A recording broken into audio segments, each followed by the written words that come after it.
Okay, so we're going to get started. And first off, hello, everyone, and welcome to Integrating Indigenous Wisdom into Daily Practice, facilitated by Leslie McGarry. We are honored to have you all joining us today and so grateful for you supporting the Moosehide campaign. Before I begin, I'd just like to greet you in my traditional language by saying Kemcho, Jambo, and Ya Alimadat. My name is Omar Karim. I work with the Moosehide campaign. I'm the National Director for Post-Secondary Engagement Initiatives. And today I would like to start by acknowledging, with respect to the Lekwungen-speaking peoples on whose traditional territory we are today, we thank the Songhees and Esquimalt nations whose historical relationships these lands continues today. And I would like to take a moment just to acknowledge the traditional territories that you all may be residing from all across Turtle Island, and just taking a moment to acknowledge those territories. So as we're all participating today from different parts of Turtle Island, I would encourage you all to take some time to familiarize yourself with which traditional territory you're residing, and to include that knowledge and learning in your space today as we ground ourselves in ceremony. Before we begin, I'd like to go over a few housekeeping notes. During this session, everyone's mics will remain muted and the general chat function is off. So if you have any questions, you can message me directly in the chat. You'll see my name, it says Omar Karim, and that you can message me any questions you may have for our speaker and presenter today. And I will bring your questions forward to Leslie McGarry, and we'll do our best to answer as many questions that you may have during the workshop and towards the end of the workshop. It is very important that everybody in this call is treated kindly and acts respectfully. Any inappropriate behavior will result in removal from this call. So if anyone is in need of assistance at any time during the session, you can message myself or Nina. So you'll see Nina's name as Encore Show 07. Nina is our amazing tech specialist today for our Zoom call. And you can also visit our event microsite. We have a wellness center for a list of support resources, and this can be found by the following link. We'll post that in the chat. And Nina, again, Encore from Encore Show 07, we'll be able posting that in the chat shortly. And at the end of the workshop, we'll be sharing our screen and we'll be posing two questions onto the screen for your feedback. And so we would be very grateful if you could take a moment to answer these questions and send your responses to me in the chat, just based on your experiences of attending today's session. So on that note, it is now my great pleasure to introduce you all to Leslie McGarry. So born and raised on Vancouver Island, Leslie represents the 5th generation of her family to work in the field of cultural awareness, a legacy that began with her great-great-grandfather, George Hunt, who worked with anthropologist Franz Boas to record the cultural heritage and practices of the Kwagiulth people. Got that right. Leslie is also a great-granddaughter of the late Chief Mungo Martin and the eldest granddaughter of the late Chief Henry Hunt, both of whom were internationally renowned artists as well as master carvers for the Royal BC Museum's Totem Pole Restoration Project. The Royal BC Museum is also home to a replica of a cedar big house belonging to Chief Jonathan Hunt, Leslie's paternal great-grandfather. Leslie's grandmother, the late Helen Hunt, was a founding member of the board of directors for the Victoria Native Friendship Center, where Leslie was employed for 26 years. With this inspirational legacy as a guiding force and working with many community partners, Leslie provides opportunities to enhance and develop awareness and appreciation for cultural diversity within Canada's Indigenous peoples. In her capacity as an Indigenous cultural liaison, Leslie relays information that reflects an Indigenous perspective from pre-contact to post-contact history with cultural authenticity and integrity. From developing school programs in cooperation with the Royal BC Museum to providing cultural support for the BC Legislative Assembly's Parliamentary Education Office, Leslie provides a cultural component derived from the stories, legends, values, and traditions that have been passed down through her family for countless generations. So on that note, it's my honor and such a great privilege to be here on this call with Leslie today. And Leslie, I'm going to hand the virtual mic over to yourself for our session today. And again, if anyone has any questions, feel free to let me know on the chat, or Nina, who you'll see says on her chat, will say show 07. Thank you. Thank you, Omar. Wonderful introduction.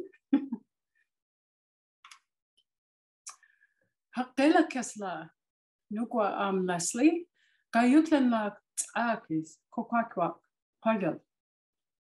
Kela Kesla means welcome.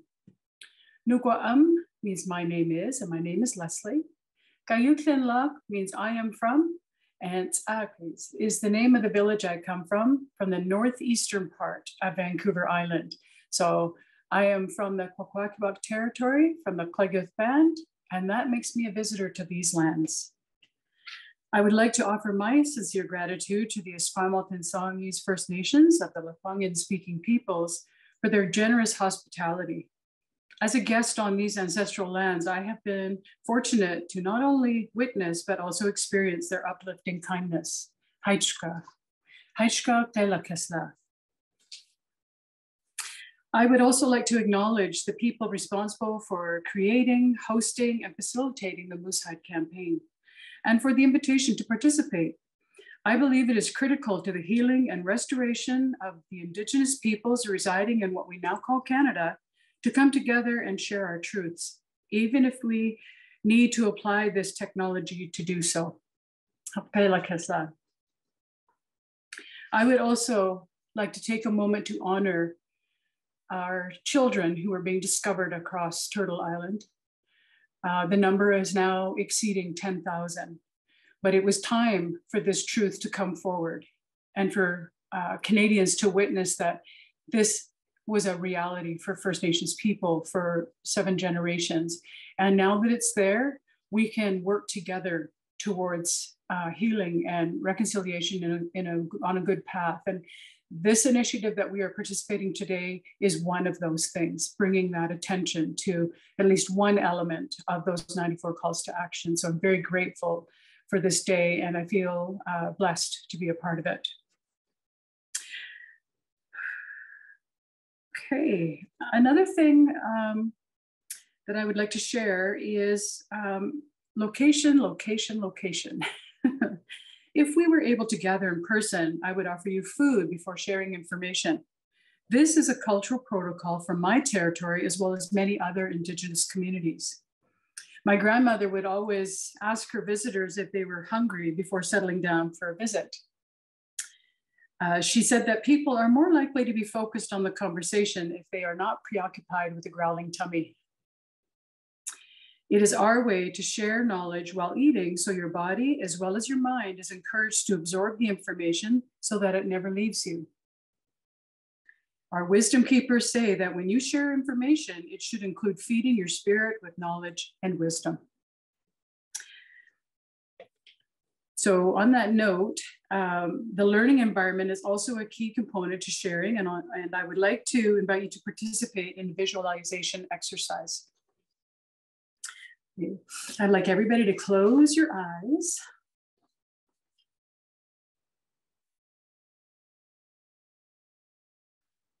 Okay. I'd like you to take a deep breath in, slowly exhale, deep breath in again, exhale, one more time, deep breath in, exhale. I would like you to imagine that we are gathered in a spacious room where the walls are lined with the healing panels of red cedar. The morning light is sparkling on the shoreline, and the soft swish of waves can be heard a stone's throw from our gathering place. Curious river otters playfully scamper across the sandy beach, while a regal blue heron looks on. A chorus of chirping birds gleefully announce the arrival of spring as a gentle sea breeze enters our gathering to mingle with the aroma of cedar. A sampling of traditional food and refreshments awaits in a corner of the room amidst a display of cultural artifacts. And you are invited to start the day with your first experience of Indigenous culture. You can open your eyes. Just so you're aware, this place does exist. It is part of the Royal Roads University campus. It is the Heron Room, and it is right beside a bird sanctuary. It's absolutely beautiful, peaceful, and perfect for cultural awareness presentation. So I wanted to start us off in a good way, just imagining that, that beautiful place. Before we begin, I would like to clarify that I did not acquire the knowledge I'm going to share with you today through the generally accepted academic methods. After my graduation from high school, I went on to university to pursue a degree in teaching. My grandmother had always said that I would be a teacher one day. And at the time, I thought I was heading in the right direction. I was deeply disappointed after spending 2 years adrift in a culture I had no connection to. I struggled with being lectured to versus spoken with. I felt like I was being forced to ignore my instincts and was especially disheartened when my anthropology instructor ignored my attempts to explain the correct terms of reference for the people from my territory. I left the university to pursue a form of education that I found to be directly related to what I wanted to do. I chose to take full advantage of the opportunities to work directly with traditional knowledge and wisdom keepers, both within and outside my own territory. Through their guidance and support, I have been able to apply the values and teachings of my ancestors to bring understanding of and appreciation for Indigenous perspectives. Omar mentioned my family legacy that has inspired me down this journey. And earlier this year, on January 2nd, the Royal British Columbia Museum closed the Human History Gallery on the 3rd floor, which included the First Peoples Gallery and the Our Living Languages exhibit. The intention is to repatriate items back to their rightful owners, and also to conserve the collection items, especially decolonize the collection in the galleries. This last initiative will see the gallery portrayed in a more accurate and relevant history of British Columbia. So right now, if you were to go to the museum as it stands, the gallery is literally segregated. First Nations history on this side, becoming British Columbia on that side. This new approach is hopefully going to blend the visitor's experience to go through the history of British Columbia from the Ice Age right through to where we are today. So we're hoping that that will be coming about. As mentioned, prior to this situation with the museum, 5 generations of my family worked with the museum. And what our intention was to shift the perception from the long ago to the vibrant present, because quite often when you go to a museum, it's once upon a time, this is the way it was. But it's important to understand that cultural practices and protocols are still being practiced and adhered to this day. And that's another thing that we want to happen when visitors come to the museum, is that they see that our cultures and our people are alive and thriving. In the gallery, there was a beautiful beaded hat that was made by my great-great-great-grandmother, Mary Ebbets Hunt. And as you see behind me, this is the front panel of Chief Jonathan Hunt's house, the entrance to his house. And this is a replica of the house that's built in the museum. And it is not built to scale. It's quite a bit smaller than the original. So we have a nickname for this house. We call it Kyuksubidu, which means little big house. And many of our cultural programming for the museum took place in this house. And it has a very wonderful energy inside. Many people feel a presence there, aside from just First Nations people going in and admiring all the carving and pieces that are inside the house. There's definitely a presence there that is very welcoming. My grandfather, as was mentioned, was a master carver with the museum, and he apprenticed under his father-in-law, Chief Mungo Martin. And upon Chief Mungo Martin's passing in 1962, my grandfather then took over as master carver and worked with the museum for 20 years. He built the house inside the museum with assistance from his sons, Tony Hunt and Richard Hunt. My grandmother, Helen Hunt, was not only a founding member of the board of directors for the Victoria Native Friendship Centre, she also served as Mungo Martin's interpreter on several occasions. On one of those occasions in 1958, my grandmother stood beside Chief Mungo Martin for the pole raising of the centennial pole in Windsor Great Park in England. She also served as an ambassador next to her husband, Chief Henry Hunt, for the royal visit to Victoria in May of 1971.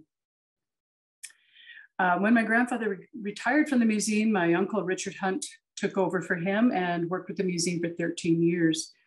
My uncle Richard is a member of the Order of British Columbia and the Order of Canada as well. My mother, Shirley Hunt Ford, accompanied Chief Mungo Martin when he traveled to Quebec City for a First Nations art show and served as his interpreter there during the visit, and also created two beautiful button blankets as part of two separate exhibits. One was for the legacy, and a book is available representing that exhibit. And the other was for the Museum of Anthropology, and it was called Robes of Power, and there's a book there as well. She also has several blankets on display in museums and private collections internationally. But she is probably the most unassuming individual you'll ever meet. She's very shy, and while she's very talented with skill, she's the last person to step up and represent her work beside her work. She would prefer that other family members did that on her behalf. My contributions to this legacy began while I was employed with the Victoria Native Friendship Centre. The Friendship Centre served as my classroom for 26 years, and I had the honor of speaking with wisdom keepers and traditional teachers, and it was an amazing gift. I learned more from that process than I ever would have learned in a university or college. I've worked in partnership with the Royal BC Museum to coordinate the First Peoples Festival. This will be happening in June. It is now produced and facilitated in partnership with Aboriginal tourism. But once upon a time, it was very much a community event. And I also coordinated the Echoes of Ancestry carving program at Thunderbird Park, where the walk is going to begin today to the ledge. And this program was designed to showcase up and coming artists that were still continuing with this really important part of our culture. And in October of 1999, we raised a new pole in Thunderbird Park. Two emerging artists wanted to acknowledge the grandfathers that taught them to carve. And this pole features a thunderbird on the top lifting a gray whale out of the water. And this was done by artists Sean Wannick and Jonathan Henderson. I was later asked to step up and provide some assistance with providing school programming for the museum that had Indigenous focus. And the first one we did was called A Day's Journey. And while we were doing the program, we realized that there was not enough time to do the program. There's so much to share about the cultures because we do have so many different cultures in BC. And we also realized during that first process that the program had to be presented by Indigenous people. And so we rewrote the program to be called the First Peoples Box of Treasures. And it was a 3-session program. We were in the classrooms providing an introduction so children would have an idea of what they were going to see when they came to the museum. And then we did a tour of the First Peoples Gallery. And then we did another activity in the classroom that was a cultural activity, a craft activity for the children. And it gave us an opportunity to gauge their level of retention and also to have them take away something to remember our time together. And it was a very successful program. Unfortunately, funding ran out for that program. So I went away and I rewrote the program, and it became a program called EAGLE, which is an acronym for Education and Appreciation Garnered Through Listening and Exploring. This program was designed to be adaptable for age-appropriate information and to complement current topics of study. It was very well received by participants and reflected the importance of showcasing the gallery through a First Nations lens and with cultural authenticity and integrity. The program and I have since moved on to the Capital Regional District Parks Department. I am now the cultural programmer for that organization. And I have adapted the program for outdoor presentation in 4 regional parks.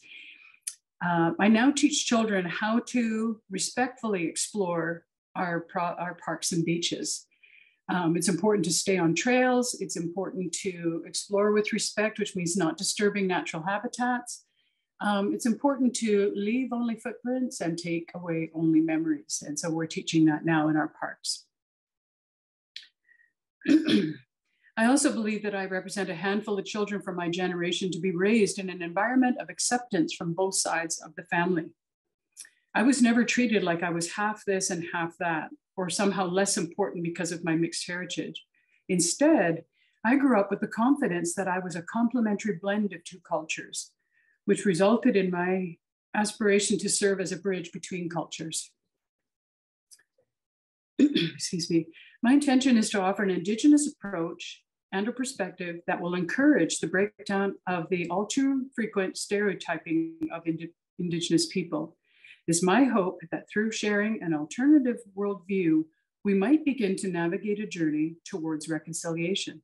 I also believe it is particularly important for future generations that we come together to recognize and celebrate the best in all cultures. Are there any questions so far?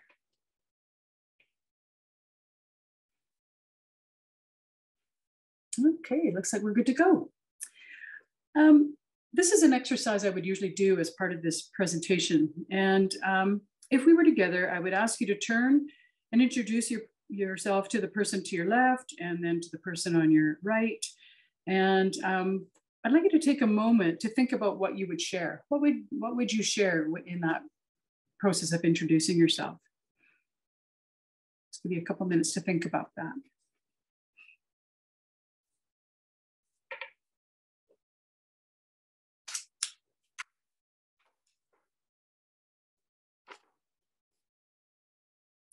Okay, so just so you're aware, most people, whether attending a meeting, a conference, or workshop, tend to introduce themselves according to their profession.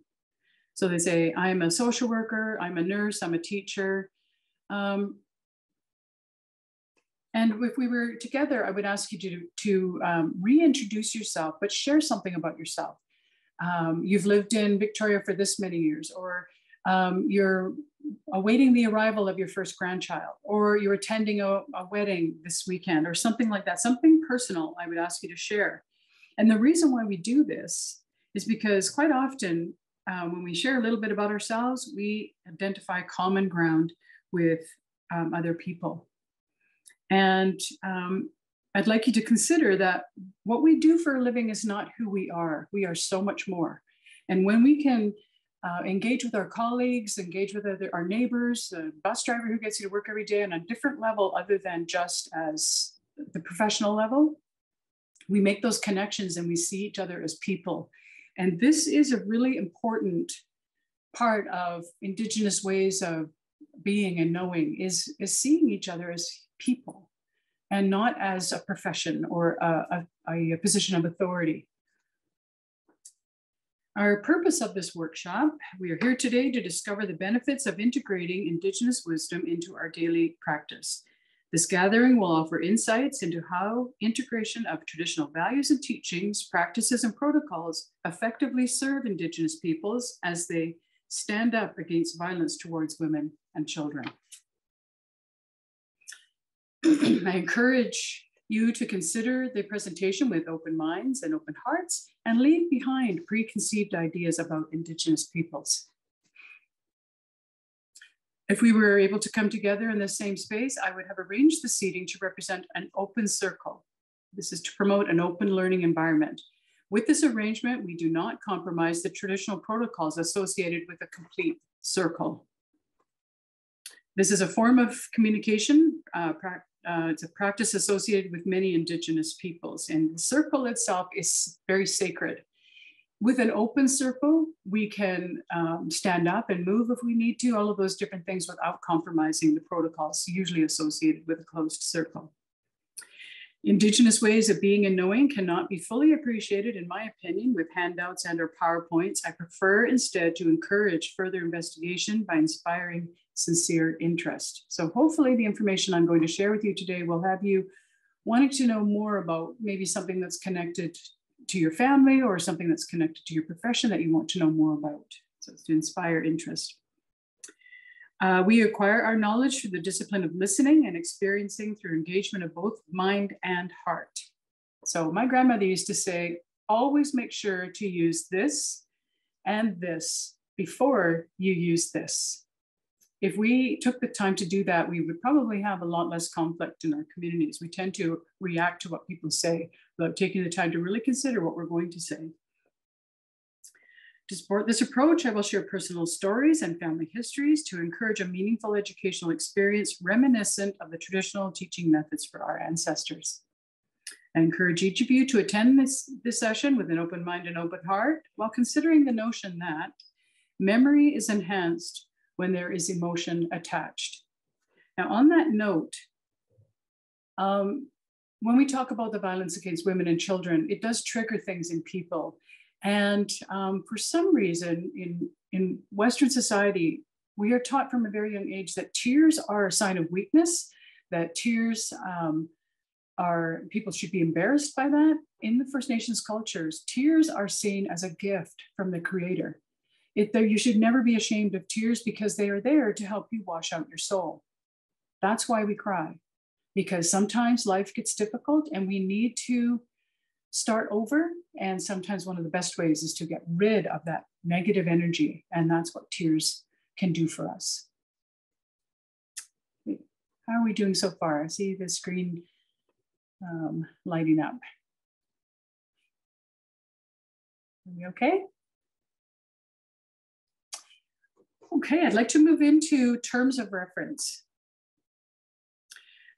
This is to encourage an understanding of the application of Indigenous wisdom and values and practices. I offer these following terms of reference. The first one is wisdom keepers. The definition of a wisdom keeper is simple yet complex. It is the path of ultimate accountability and integrity. So even though there are sacred tools and techniques that are passed down from generation to generation, the path of a wisdom keeper is more of a way of life and or calling. Wisdom keepers are usually identified by their respective communities as being gifted with specific knowledge surrounding cultural practices, ceremonies, and protocols. Wisdom keepers also consider how to share, with whom, when, how much, why, and where. So here's an example of the role of a wisdom keeper. When we go into the forest to identify a cedar tree for a totem pole, canoe, house post, etc., we must consider the length of time the tree has stood as a witness to the history of the land. In British Columbia, we have trees that are over 800 years old. That's amazing in this day and age to still have those trees. And I've actually seen these trees. There are several of them located in protected CRD regional parks. A wisdom keeper would be in attendance to identify the right tree, offer prayers to the tree for giving up its life for this purpose, and provide a ceremony of gratitude. We never leave lakes, rivers, streams, forests without saying thank you to whatever we have hunted for, fished for, gathered. There's always this sense of connection that we need to say thank you for these different things. Often this is a sprinkling of eagle down. And to many of the coastal nations in British Columbia, those little white feathers of the eagle represent peace and tranquility. So that is our gift to the tree. The wisdom keeper will also advise on where to put the first cut in the tree to make sure that it falls in a way that's going to have as little impact on the surrounding trees and plants as possible. These are all things that need to be in consideration. We also have to make sure that the tree is no longer hosting an animal, a bird. We believe that animals have a right to raise their young just like we do. And so you can't take down the tree if there are still families nesting or living in the tree, which I think is a very beautiful way of looking at the natural world.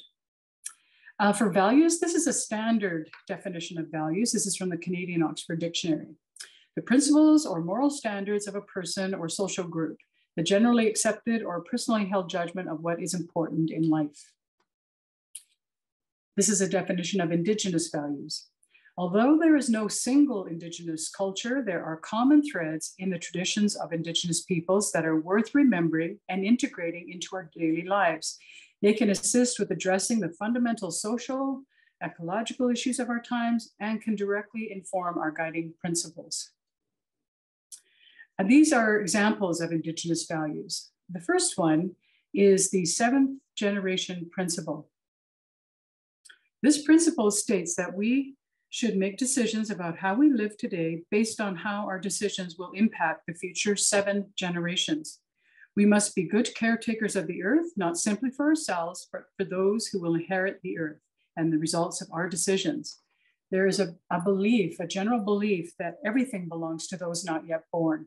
And this is very important when we look at making sure that there is always food, clothing, and housing for the next 7 generations. The next one is walking softly on the earth. Long before contemporary terms like carbon footprint, green economy, and sustainability were in common usage, Indigenous peoples believed in living in respectful balance with all life. We must understand our relationship to all life and try our best to live in balanced relationship to life. We did not create the web, we are one strand in it. This was a quote from Chief Dan George. Respect, humility, and tolerance. Although respect, humility, and tolerance are not uniquely Indigenous values, they are essential and extremely useful when considering how to enhance our daily lives. In the fundamental laws or principles of most Indigenous societies, respect is integral to healthy and balanced relationships. Without self-respect, our respect for others, we doom ourselves to imbalance, mistrust, and resentment. With respect, we appreciate the interconnection of all life and our indispensable part in the circle of life. With humility and tolerance, we appreciate that we are all in a constant quest for great understanding, wisdom, and contentment with ourselves and with life around us. It's always a thing to remember is to seek the courage to be a better person. Indigenous teachings. Teachings remind us to think about the whole circle of life. They remind us that the health of each person, family, community, and nation is a result of balance and harmony of spiritual, mental, emotional, and physical aspects. This creates well-being. Elders teach that relationships, environment, living conditions, and history affect emotional health. What I'd like to share with you now are some things that are shared that are actually written down that can be followed. And this first one is the 7 sacred teachings. The first one is love. The first peoples were to always carry out action in love. To feel true love is to know the Creator. One's first love is to be the Great Spirit. You express love for the Great Spirit by loving yourself and how the Great Spirit made you. Only then can you truly love others. Children are to be loved, for children are gifts from the Great Spirit. Courage. To have courage is to have the mental and moral strength to listen to the heart. It takes courage to do what is morally right. First Nations people were told to be proud of who they are and never to deny the way of life that the Great Spirit gave to them. Wisdom. To live in wisdom is to know that the Great Spirit gave everyone special gifts. Showing wisdom is using your gifts to build a peaceful and healthy family and community. When we know and use our gifts, we become an instrument of the Great Spirit, helping to bring peace to the world. Truth. Always seek the truth. The truth lies in spirit, and prayer was to be done every day at sunrise to give thanks to the Great Spirit for the great gift of life.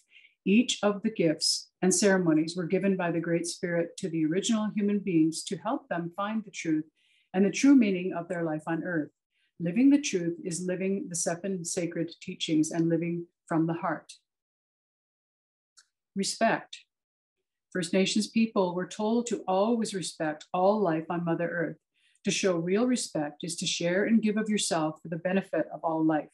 Respect the elders from all races of people who uphold the sacred teachings of the Great Spirit. Honesty. To be honest with yourself is to live in the spirit of how you were created. Never lie or gossip about each other. The more honest you are, the bigger you become as a person. Humility. Always carry out actions in humility. Think of your family, your fellow human beings, and your community before you think of yourself. To know humility is to understand that you are not more or less important than anyone else. Being humble is surrendering to the Great Spirit who has created and who directs all life. This next writing that I'm going to share with you came as a result of an elders gathering that took place in Lethbridge, Alberta. It was the Four Worlds Development Project. And there was a plea that came forward from young people that said, is there something that you can give us? Something that we can follow that will help guide us on a healthy path. And so the elders came to consensus on these 12 traditional code of ethics. The first one is to give thanks to the Creator each morning upon rising and each evening before sleeping. Seek the courage to be a better person. Number 3, showing respect is a basic law of life. Respect the wisdom of people in council. Once you give an idea, it no longer belongs to you, it belongs to everyone. Be truthful at all times. Always treat your guests with honor and consideration. Give your best food and comforts to your guests. The hurt of one is the hurt of all. The honor of one is the honor of all. Receive strangers and outsiders kindly. All races are children of the Creator and must be respected. To serve others, to be of use to family, community, or nation is one of the main purposes for which people were created. True happiness comes to those who dedicate their lives to the service of others. Observe moderation and balance in all things. Know those things that lead to your well-being and those that lead to your destruction. Listen to and follow the guidance given to your heart. Expect guidance to come in many forms, in prayer, in dreams, in solitude, and in the words and actions of elders and friends.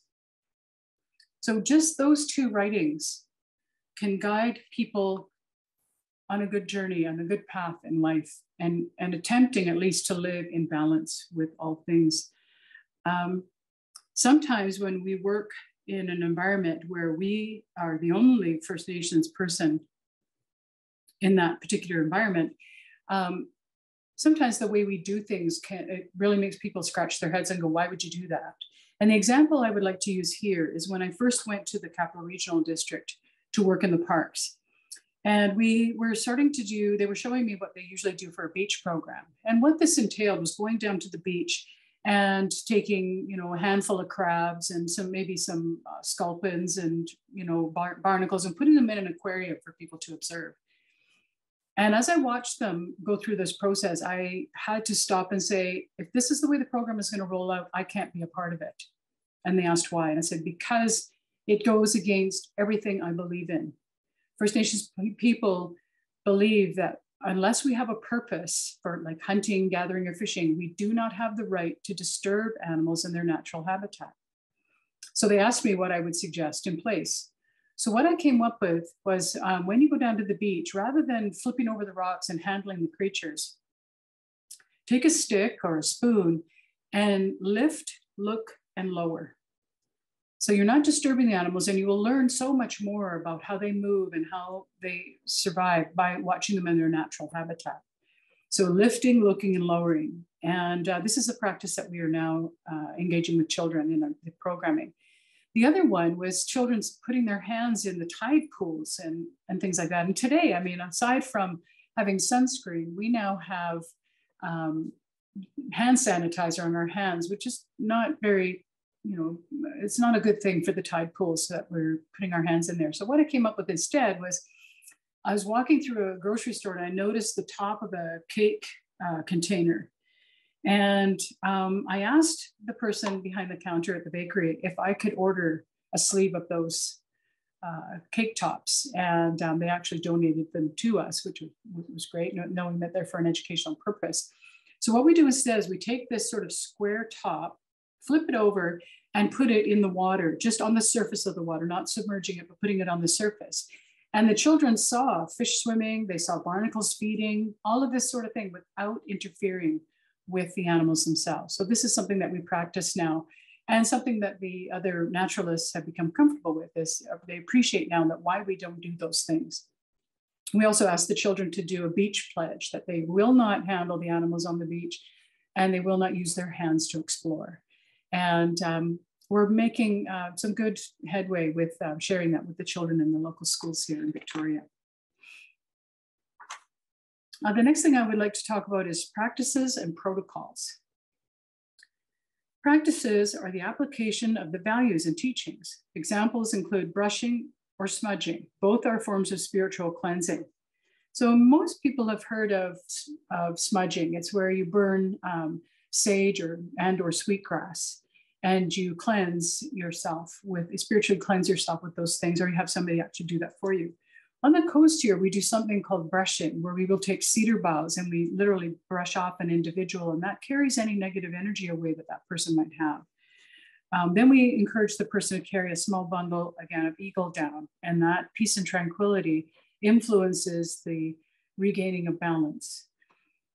So the practice might be different, but the intention is the same, that we realize that there is a very real spiritual part of us that needs to be cleared. This is particularly effective if you're working in the field of social work, where quite often you have difficult disclosures that are made. And you should never bring that home to your own home. You should do some form of cleansing before you bring that energy back to your own home. You also need to clear the room, because you don't want somebody else walking into that space and sensing that negative energy. Some people would kind of think of that as deja vu or something, but there is positive energy and negative energy, and it's very tangible to some people. Some people are very sensitive to it. So you want to cleanse the room the same way you would an individual, brushing with cedar boughs and placing eagle down in the four corners, or smudging out the room. And some cultures believe that sage is a masculine smudge that gets rid of bad energy, and sweetgrass is a feminine smudge that welcomes in good energy. So depending on your belief system, the common thread here is it's important to cleanse that spiritual part of you. An example of protocols. Protocols are intended to provide effective and respectful manners of communication. An example would be when you acknowledge your position as a visitor to a territory that is outside your own. Quite often, this question comes up when I do a different presentation and say, how can I make my territorial acknowledgement sincere so that it doesn't sound like I'm scripting it? How would you welcome people into your home? How would you welcome or acknowledge people who've made an incredible journey to be here? All of those different things.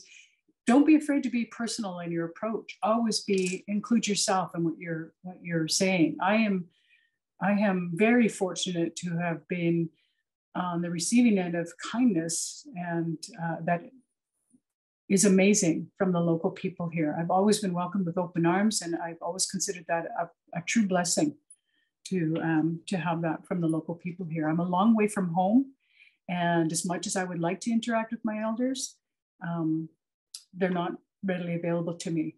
But the people here have made themselves available to me on several occasions when I've looked for guidance, and I'll somehow saying thank you just doesn't cover it. That sense of acceptance and guidance and kindness. The cultures of Indigenous peoples are the roots for the philosophy, values, customs that are reflected in their worldviews.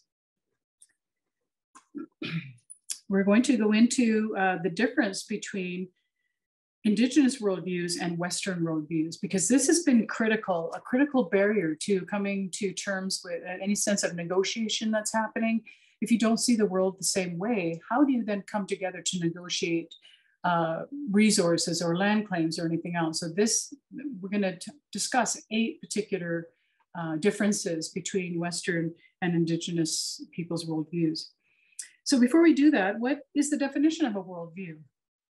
Overall, a worldview is a set of beliefs and values that are honored and upheld by a number of people.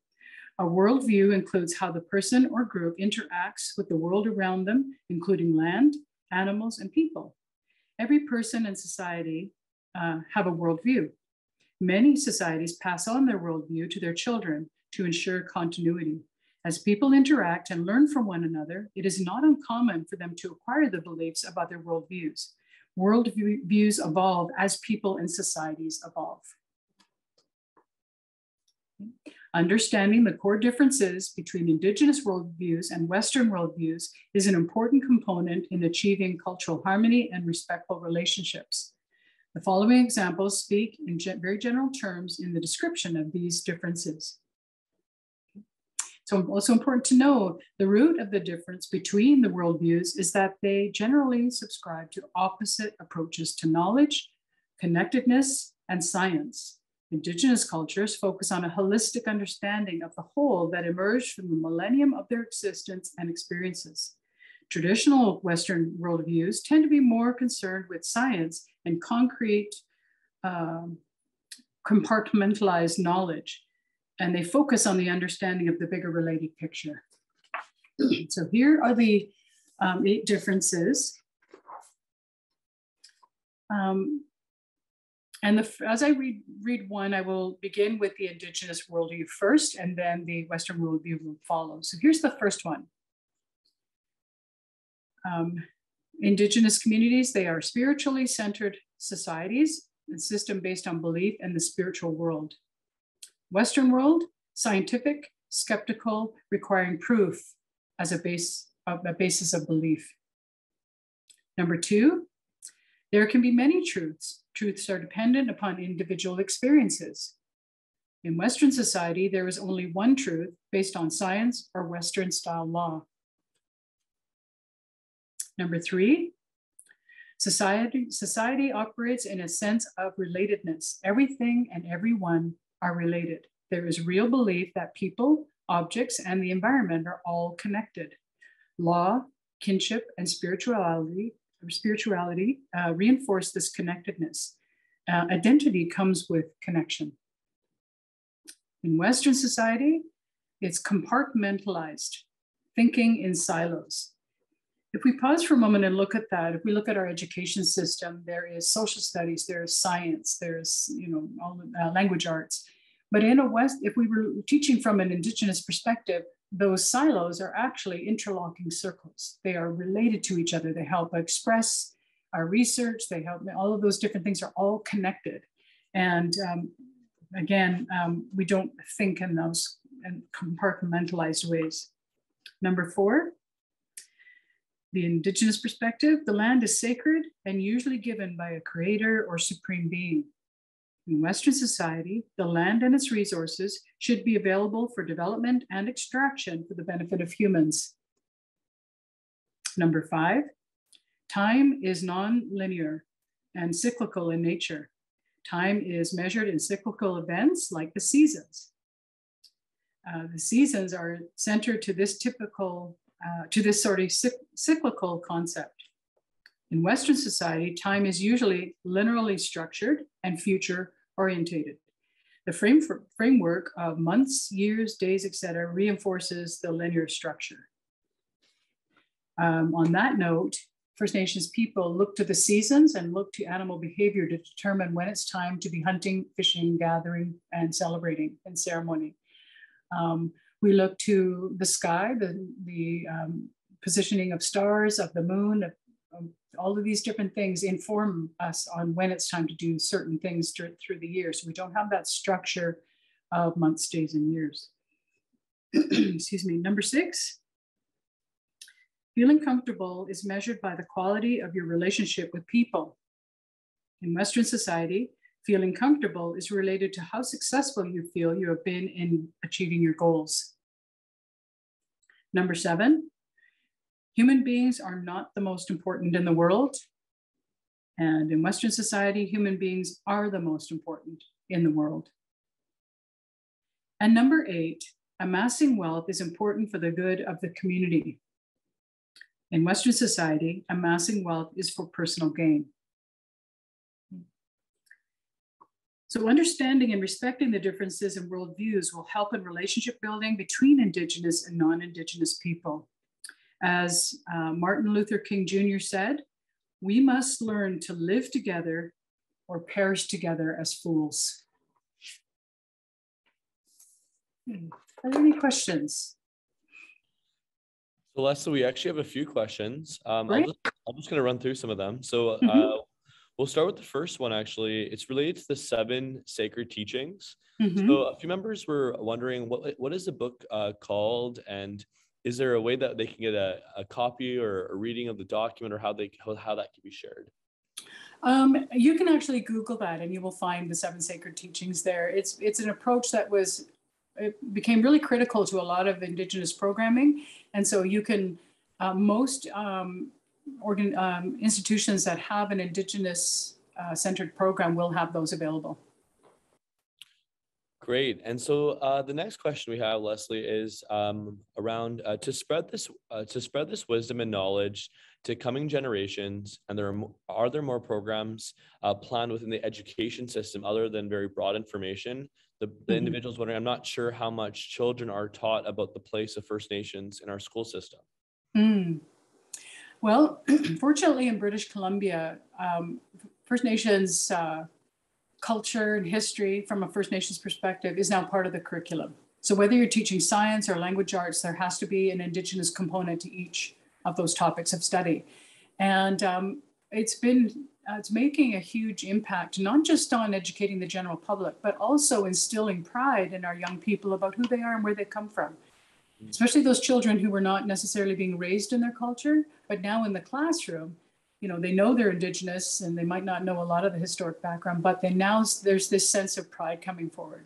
And a direct result of that has been seen in the statistics that say British Columbia celebrates the largest number of Indigenous graduates than anywhere else in Canada. We also celebrate the largest number of Indigenous students going on to post-secondary education. So starting with that baby step of instilling pride in our young people is going a long way towards them having healthier choices on their life journey. And part of it came from this insistence that Indigenous history and perspectives be included in the curriculum, right from kindergarten right through to grade 12. Thank you, Leslie. The next question we have over here is around smudging and brushing.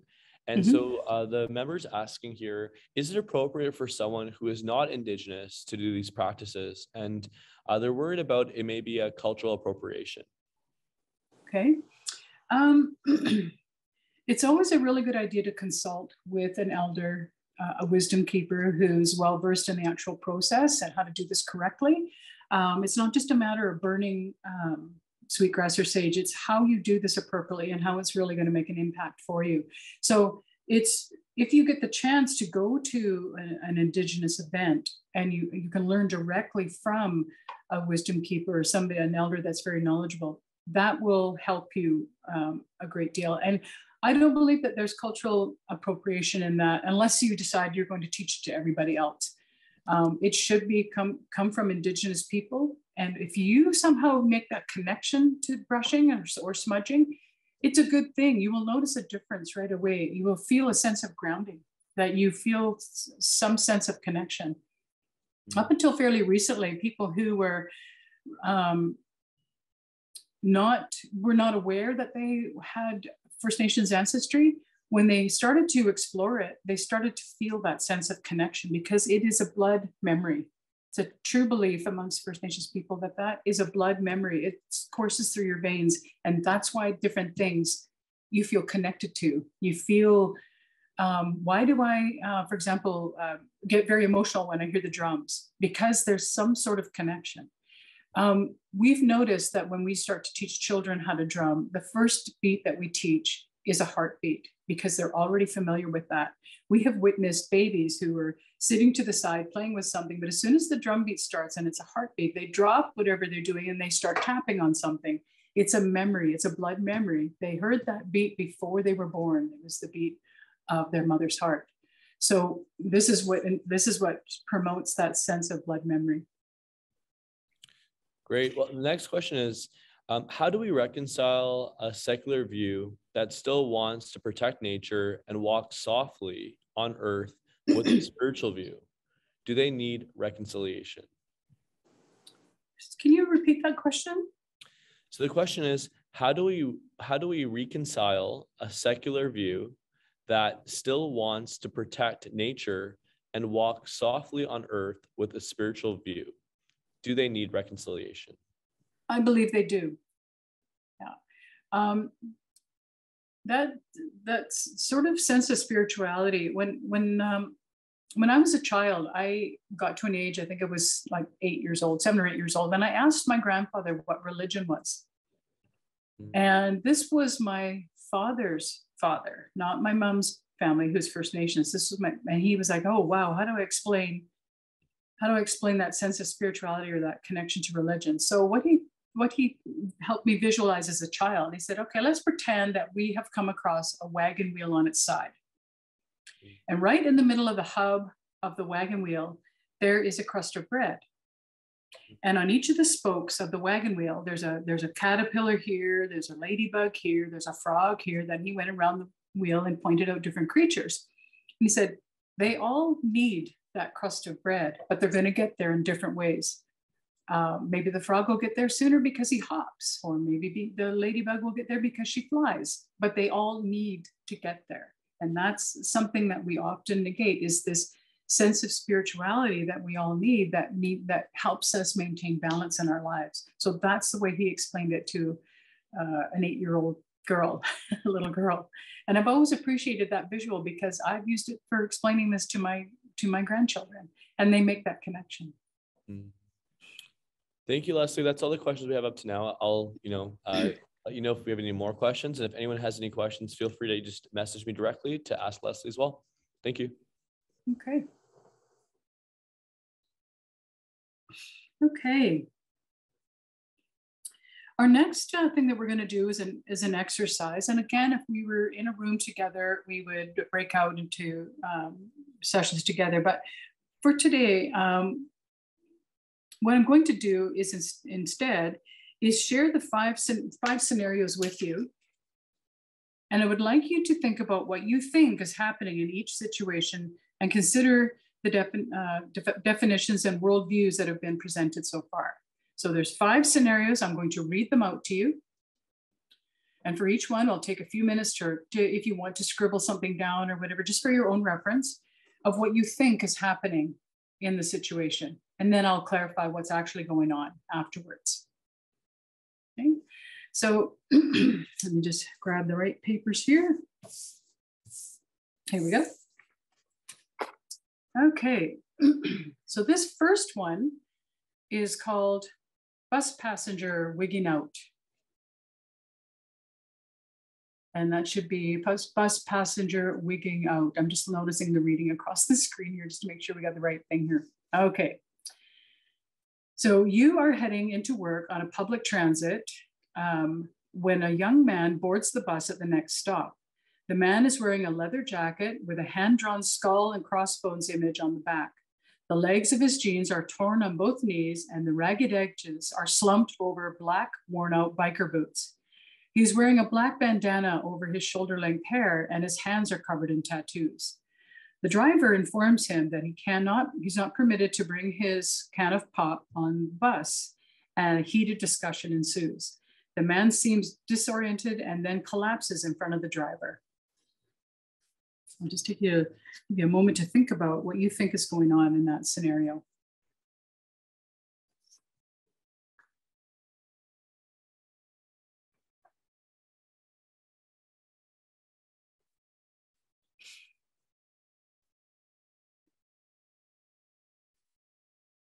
Okay.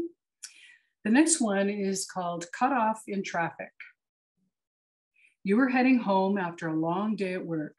You were coming up to an intersection with a merge lane to your right when a woman cuts you off and you were forced to pull to the left, which interferes with another driver. You honk your horn, but the woman drives off, seemingly unaware of what she has done.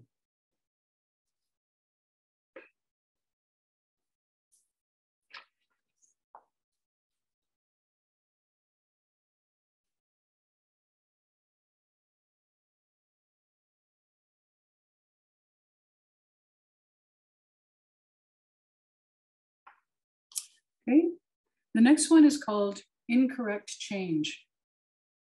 You're hosting a dinner at your home and realize that you have missed a couple of ingredients for the meal. You quickly head out to pick up a few things at your local grocery store, hoping you can get back in time. The cashier serving you is a pierced, tattooed, and seemingly disinterested young man who can't make correct change.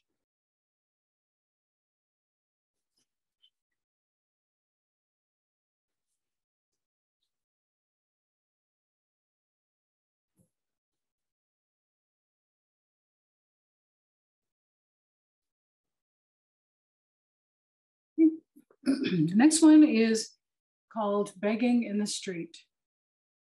You were meeting friends for lunch at a favorite restaurant, and once again, you were having to navigate past the same scary-looking bum who was always begging for money in the same spot every day. You wonder in passing why he doesn't get a job.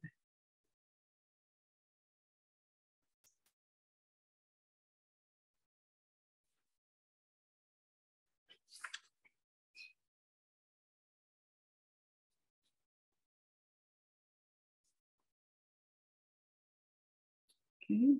And the last one is called slow moving elderly couple. You were shopping for a birthday card and gift at your local pharmacy. You really want to make it to the celebration on time, but an elderly couple is walking very slowly through the store aisles and blocking your shopping progress.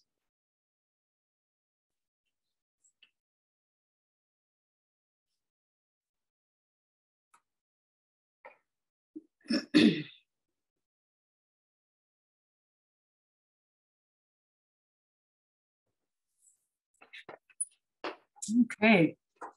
Any guesses about what's going on or what this exercise might be about?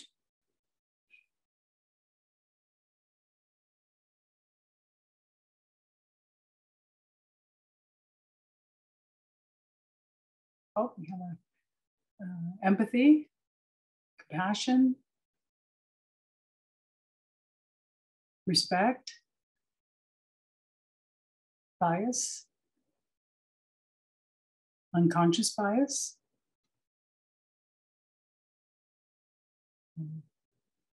Oh.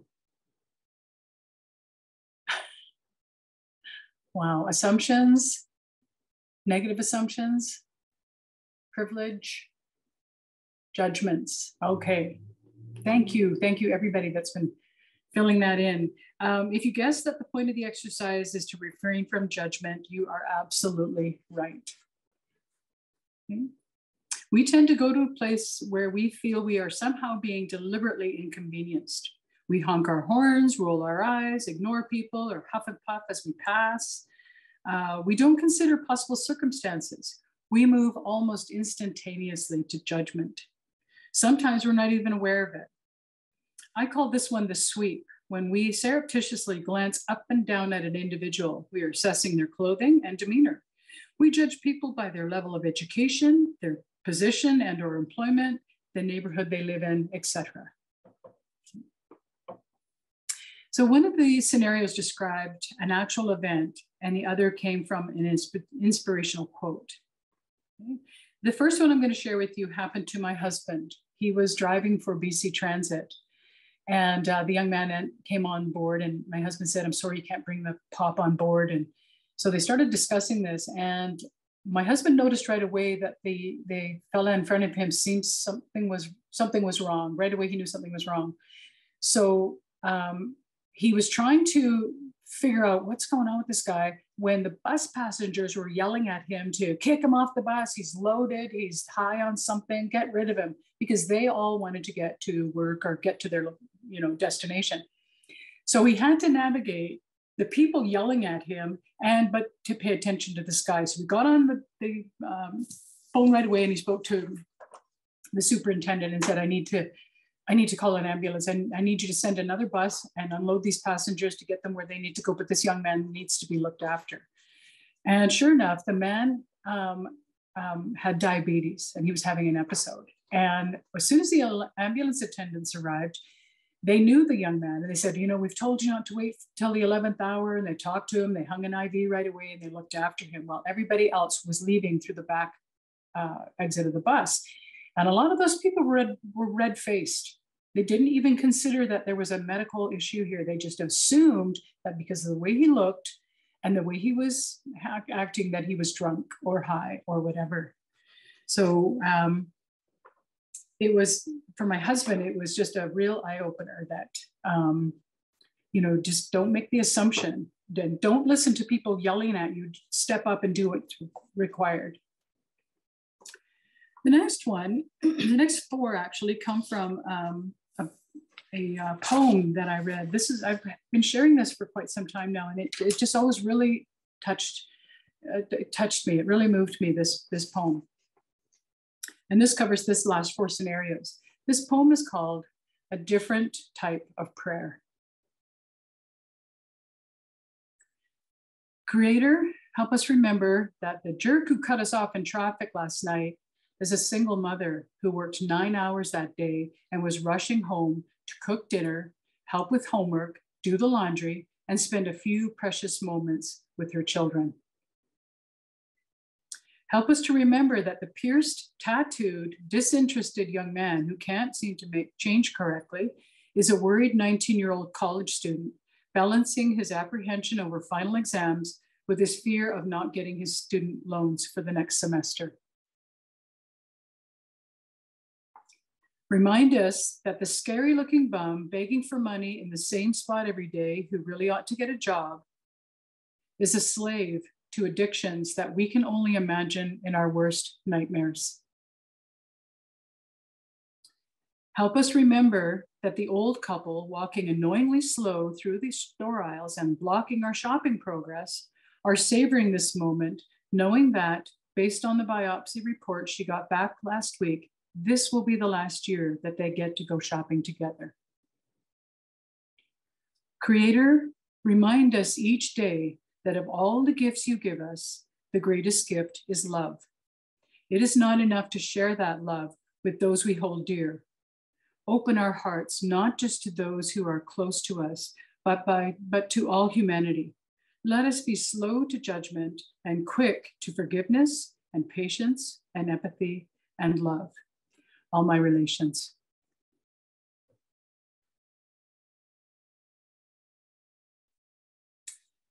That phrase, all my relations, it doesn't just represent your immediate family.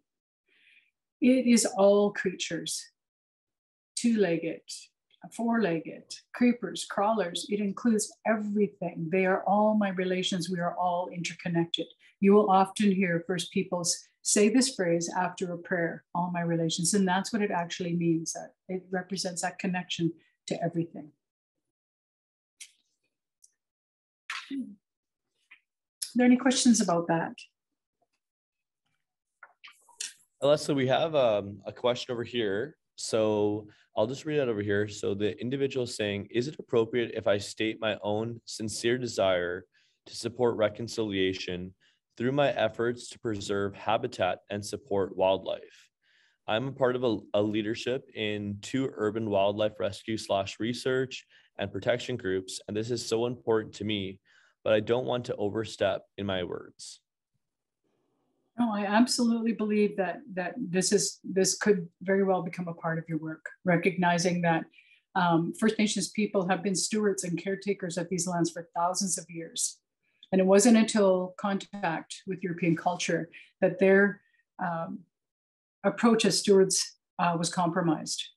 And it's important to revisit that now and bring it forward. And there are many First Nations cultures who are restoring, working very hard to restore Indigenous plants and watching out for Indigenous creatures in their different environments and their different territories as well. So it is coming forward, and if we can do that collaboratively and in partnership, it'll go that much further. So I strongly encourage that, sharing that knowledge. A few more questions here, and the member just responded to me saying, "I'm in tears with Leslie's words." So thank you so much. So the next question I have over here is, can non-Indigenous people say all my relations? Absolutely. I believe that, because with saying that, you are acknowledging that we are all interconnected. The beauty of the country that we live in, Canada, is that it is large enough for us to, for everybody to believe in what they believe in. That's one of the things that we have as Canada, is this huge country and the ability to have people come to this country with their beliefs, with their languages intact. I once did a presentation for an intercultural association here in Victoria. And one of the ladies says, that was from another country, said, it's not fair that Indigenous people get free housing and they get free education and they get free, she mentioned cars. And I was like, are you kidding me? This sounds great. Where do I sign up? That is not the case. And you have to be living, breathing, working on reserve to be entitled to a lot of those different things. Most of us in the urban setting are paying our taxes just like everybody else. But what I said to this woman was, when you came to Canada, were you permitted to speak your language? She said, yes. I said, were you permitted to practice your culture? She said, yes. I said, well, you're already 2 steps ahead of me, because for generations, we were not permitted to practice our culture or speak our languages. And she had to think about that for a little while and thought, okay, now I kind of have, I can kind of move in that direction to explore a little more about that reality for First Nations people. Were there any more questions?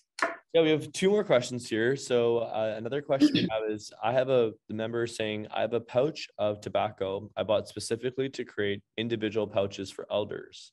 I take care of it, but it's getting a bit crunchy. Does there come to a point when it is no longer appropriate to be a gift?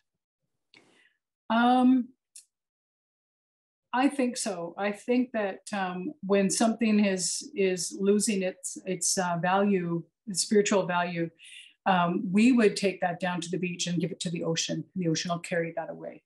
Or we might burn it and be done with it, send it to the next world.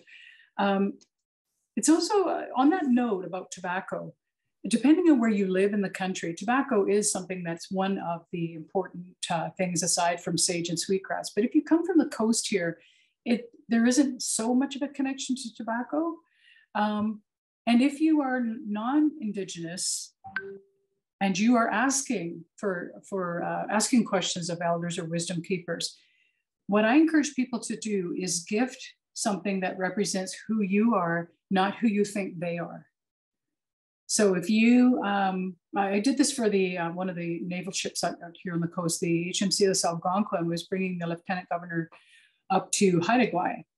And I said, if you're going to be, if you want to gift something to the people, gift them something that represents who you are. So I believe in one of the band offices up there, there's a picture of the ship representing their time together, this visit. And it was really well received by the people. It's kind of that trying to learn from each other kind of process. And so I always encourage people, if you are asking assistance from First Nations people, gift them something that represents who you are, not who you think they are. Maybe it's tobacco, but maybe it's, something else that represents who you are. Mm-hmm. I had a student ask me, I'm going to be asking an elder some questions for a paper I'm writing. What should I bring as a gift? And I said, well, is there anything specific that you do really well? And she goes, oh, I'm an awesome baker. And I said, then bake them a loaf of bread, bake them some cookies, do something like that represents, your gift, your true gift.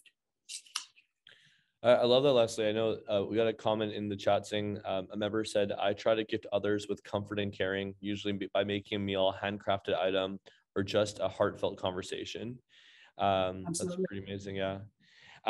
There's another question here, and they're kind of combined together. Members are asking about, where can we find a copy of the different type of prayers, or the prayer that you read earlier?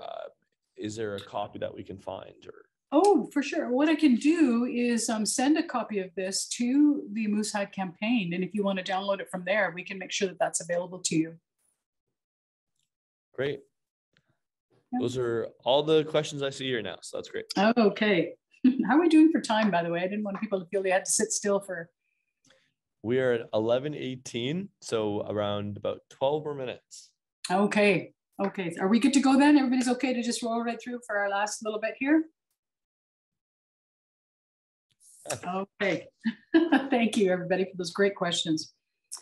On that note, on a closing note on judgment, when we think about the Highway of Tears and the missing and murdered Indigenous women, we know that the media that initially ran a lot of the information were very judgmental. According to the women were judged according to the way they dressed, their decision to walk alone, and or how drunk or high they were. It wasn't until people began to actively step up and challenge these judgments that we began to consider that maybe the mode of dress was popular choice at that time. We never assumed they were running away from someone, and we never assumed that they had been possibly forced with drugs or alcohol. We just made these assumptions because they were Indigenous women. And the common voice that came across through the media was they asked for it. They shouldn't have been out there in the first place. So now that we've investigated, we know a lot more about what's really happened. And this is why we step up for days like today, where we remember and we honor those women. And we honor the families that are suffering from this loss and have, in some instances, for many years. It's become just a part of their lives to always think about this individual that they just, that was a big part of their lives that is no longer there anymore. So days like this are part of that process. I want us to consider language and culture. Language and culture are key components to understanding Indigenous wisdom and traditional values. And British Columbia is home to the largest number of diverse languages and cultures than anywhere else in Canada. And that can be attributed to the fact that we are also the most mountainous region in the country. It supports the establishment of natural pockets of people throughout the province. Within the different territories, there are 203 different territories, and within those territories, there are 34 different languages and 61 dialects. And the languages come from the land, they're very complex, and in my opinion, are also very poetic. For example, the word in my language, the language that's spoken in my territory is called Kwagiulth. And the word for children is Kinkananam. And this word means sacred and precious little people, which I think is a brilliant way of describing children. Within the many languages, there are two words that do not exist. And the first one is art. What most people see as artwork, we see as cultural property and indicating ownership. The other word that does not exist is the word volunteer. It is an unspoken expectation that in your lifetime, you will share your particular skills and or gifts with your people. And we are taught from a very young age to go through your life, filling your basket and sharing it, filling it and sharing it, not hoarding the baskets behind you, always paying it forward and giving. So these are very important things about the languages themselves that help ground us in our values and moving forward. It is also important to consider pre-contact history to understand the founding elements that serve to develop the ethical ideals of Indigenous peoples. So prior to contact with European culture, in British Columbia, there were two main forms of leadership. The leadership on the coast here was inherited, passed down through a family. And in many instances, it was the matriarchs, the women of the family, who chose the next chief or leader. Chief is a word that we don't use anymore because it actually comes from Scotland, chieftains and clans. We use leaders and family, brave and family, bear family, those kinds of things. But on this particular point around leadership, women were the chief or the leader choosers. You might be the eldest son in a family, you're supposed to inherit that position, but you haven't demonstrated any cultural knowledge or leadership skills, but your younger brother has. The women will choose the younger brother because they have to think about the benefit to community and not that specific individual or family. In the interior, the position of a leader was determined as the skill set of the person being the best hunter, gatherer, provider for the people.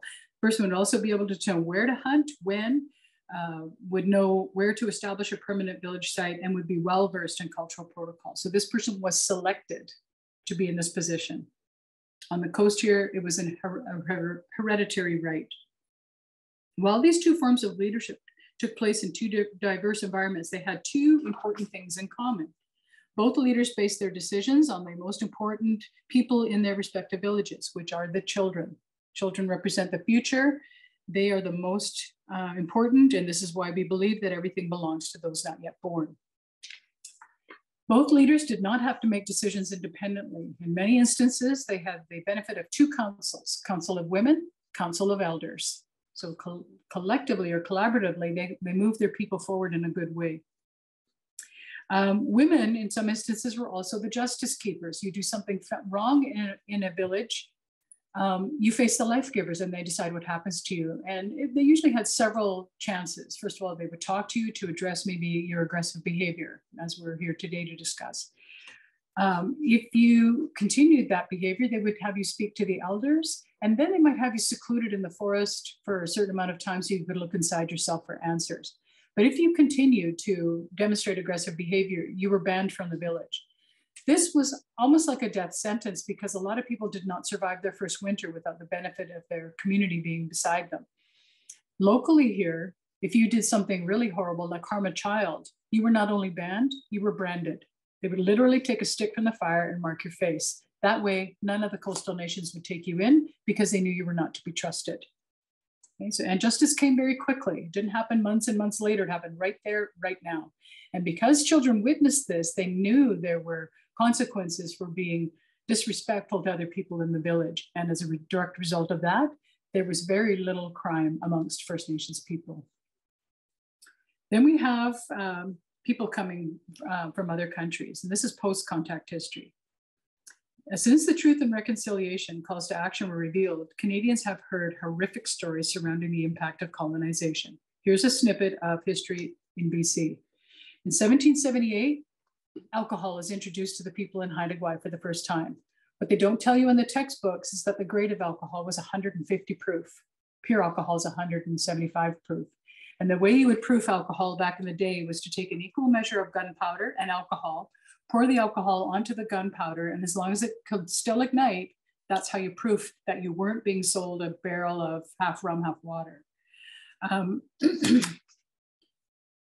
The First Nations people didn't really know what it was. They thought it was a powerful medicine because it was mind altering. And so they were not giving it to, taking it socially. They were giving it to women and children and elderly, and many people died for taking it for the first time because it was like drinking poison. So within a very short period of time, we lose 1/3 of the population to alcohol poisoning, not alcohol abuse. That would come the next generation because this grade of alcohol was instantly addictive. Then in 1862, a smallpox epidemic ravaged the province, and within a very short period of time, we lose another 1/3 of the population. Whole villages are abandoned because there were not enough living to bury the dead. People move away from their traditional territories, and the only other place there's human contact. It's also important to note that people suffering from this disease, as well as tuberculosis and all kinds of other diseases, did not have continuous access to modern medicine until after the Second World War. So people suffered with these diseases without any assistance. In 1884, the cultural ceremonies are banned along with traditional roles of leadership. Women lose their prominent positions as counselors due to the imposed European concept that women are not intelligent and only good for having children and keeping house. In fact, women would not become people as until 1922, and that did not necessarily include Indigenous women. In that time in Europe, when you got married, it was man and wife. Man and dog, man and cow, man and house, man and wife. You were property to your husband, and you could be sold for something as little as a pint of beer. That actually happened here in Victoria. Children are to be seen and not heard. That whole concept comes from Europe. It just was not part of our culture. Children were, again, the very most important people in our villages. In 1863, the first residential school opens in BC. Thousands of children would be physically, sexually, and mentally abused until the last one closed in 1986. 7 generations went through the schools. How many generations will experience the fallout? That is a question that is still open to this day. In 1876, the Indian Act is introduced. Women who marry non-Indigenous men lose their status as First Nations people. This would not be restored until 1980. And again, I'm focusing on how this has impacted women. We are not permitted to vote federally until 1960. So decisions are being made about your families, about your land, about the resources, and you have no impact whatsoever until we start to vote in the 1960s. So how do we begin to incorporate Indigenous wisdom and values in our daily practice? Acknowledge the benefits of Indigenous wisdom. Make a concerted effort to move away from judgment. Consider the teachings that have served Indigenous people as they struggle to address the multitude of challenges inflicted through colonization. Become aware of and avoid the condition of indifference that has trickled down through the ages and only serves as a barrier to developing and maintaining healthy relationships. Be a willing participant in and or witness of ceremonies of gratitude when they are offered through public events.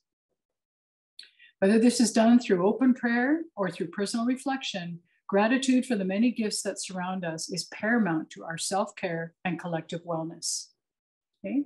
Identifying values.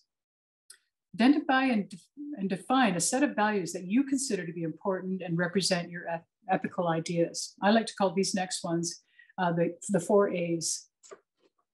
And I do this because they reflect some of the ethical ideas of Indigenous peoples and organizations. So the first one is acceptance, favorable reception or belief in something. Altruism, unselfish concern for the welfare of others.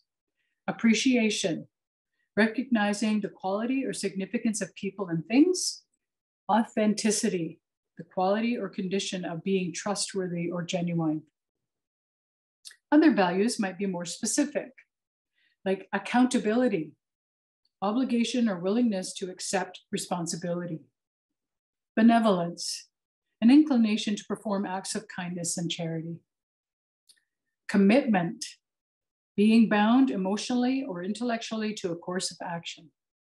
And the last one, dedication, selfless devotion of energy and time. Shared values. These are universal, but generally practiced by all Indigenous peoples.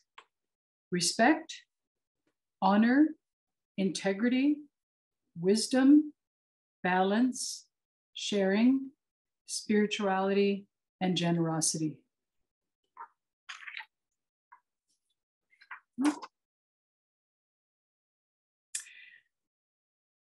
For closing remarks today, I just wanted to say that what has been presented today implies a connectedness and inclusive approach to daily challenges. Perhaps the most important message is that we are not alone. We have people fulfilling specific roles in our communities that provide guidance and support. We have ancient wisdom and values that serve to unite us in times of crisis. We believe that learning is a lifelong process and that we need to always think and speak with our minds and our hearts. As we move forward to address and stand up against violence towards women and children, we invite all community members to consider the time-honored wisdom of our ancestors and how we can work collectively with respect, patience, and understanding to address this all too prevalent issue. Sometimes when I'm doing this presentation, I feel like an auctioneer. I speak very quickly, and it's only because I'm very passionate about sharing this information and making sure that we get as many people on the same page as possible. Do we have any questions before we close out for our session today? I think that we have all the questions have been answered, and so I think I think we're good with questions for now. Okay. If you live in the area here, on behalf of the Capital Regional District Parks, I often provide guided walks through 4 of the most popular parks, and always with an Indigenous perspective. So we talk about traditional medicine and the application of different plants and trees that would be used by Indigenous peoples. And these will be happening all through the summer, and you're welcome to join them. And for location and time, just check out our website and it'll let you know where, and you're always more than welcome to join us on those sites and maybe learn a little bit more about the land and the culture there. So, Leila Kesla, thank you for your time today. And I will make sure that different sources of information that I used today are readily available to you. Great. Well, thank you so much, Leslie, for your time and for sharing your inspiration and knowledge with us and really teaching us about how we can speak with our minds and our hearts with some of those values that you talked about today. And I just wanted to share some comments from your session today. I just took from the chat, and I wanted to share that with you today, and saying a comment we had from an individual saying, "She is amazing. I could listen to her all day. Tears of sadness and joy are combined. So thankful for the teachings and opportunity to learn. Thank you. Thank you." Another member message: "Please let Miss McGarry know that she has allowed my soul to be cleansed with tears today, and I thank her for the honor." So again, thank you so much, Leslie, for being here, for hosting this workshop, and thank you everyone on this call for being here and participating in the workshop as well. And as a reminder, if you are in Victoria, we will now begin gathering for the walk to end violence. The walk will begin at 12 noon at the Mungo Martin House on the corner of Belleville Street and Douglas Street. We will be walking down to the lawn of the BC Legislative Assembly, where there will be a ceremony and speeches until 1 p.m. For those who are not in Victoria, we will be live streaming this event through the event microsite. I'll actually just post that right now in the chat here, so everyone has the microsite for those who are attending this virtually. And we will also be live streaming the fast breaking ceremony, calling all witnesses, and closing remarks will be beginning at 8 p.m. Pacific time. So we'd be honored to have you all join with us for the fast breaking ceremony. I'd also like to acknowledge all the members who are fasting with us today. I'm fasting myself, and I look forward to joining you all at our fast breaking ceremony. And for those who are in later time zones, there will be a pre-recorded fast breaking ceremony available on our website so that you can break your fast at sundown at your time zone or in your time zone. So at this moment, I'm now going to share a slide with 2 questions for your feedback. I'll just repeat the questions right now as I pull up the slide. And the questions are: what was your biggest takeaway for you from this workshop? And who will you share your learnings with? And so we'd be really grateful if you take a moment to answer these questions and send that to me in the chat. And thank you again for joining us today. So I'm just going to share my screen. Here we go. It's Zoom here. So I'll just share my screen, and we'll be able to get some feedback from the session today. So if everyone can see that okay. We have these 2 questions over here. What was your biggest takeaway from this workshop? And who will you share your learnings with? So we'll just give a few minutes for everyone to feel free to send me a message in the chat, and we'll be able to capture some of this feedback. Thank you.